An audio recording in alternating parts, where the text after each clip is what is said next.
Zgjedhje të parakohshme parlamentare nuk do të ketë. Kështu thot Bilal Kasami nga koalicioni Vlen, sipas të cilit, pavarësisht se zgjedhjet e parakohshme i konvenojnë lëvizjes politike të cilën ai e përfaqëson, nuk ka nevojë për një ballafaqim të ri elektoral, por shteti duhet të fokusohet në reformat e premtuara. Në kohën kur gjitha madjet e opinionit publik tregojnë një dominancë të partive që janë pushtet, këtë rast edhe të pjesës shqiptare të Vlenit, e vetmja shpresë me të cilën partitë opozitare,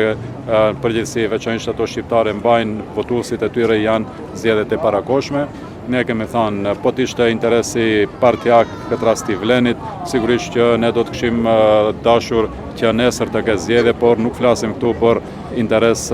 partijak apo grupor, ne flasim për interes të shtetit dhe të qytetarëve. Kasami thot se zërat për zgjedhjet e parakohshme parlamentare janë ushqim që partitë opozitare u servojnë elektoratit të vet, në mungesë të ndonjë ide tjetër më kreative. Nëse këtë kemi prioritetet atëherë vlerësoj që Maqedonia e Veriut dal nga dal do të rikthehet normalitetit demokratik që në kupton zgjedhje të rregullta dhe mos i lodhim qytetarët çdo vit me zgjedhjet e parakohshme. Përndryshe, në opinionin publik kanë filluar të qarkullojnë zëra se jo më larg se në tetor mund të organizohen zgjedhjet e parakohshme parlamentare.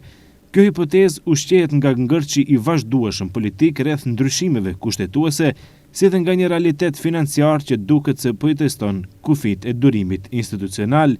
sipas informacioneve jo gjithmonë zyrtare, por gjithsesi këmbgulese, qeveria përballet me sfida në sigurimin e mjeteve të nevojshme financiare, deri në pikën ku edhe pagesa mujore e mbi 130.000 administratorëve në Maqedoninë të Veriut përmendet si problem në vete për qeverinë aktuale. Megjithatë, nëse këto zëra do të materializohen në realitet elektoral apo do të mbeten pjesë e folklorit politik vendor, kjo mbetet një çështje që si zakonisht do të sqarohet muajve në vijim.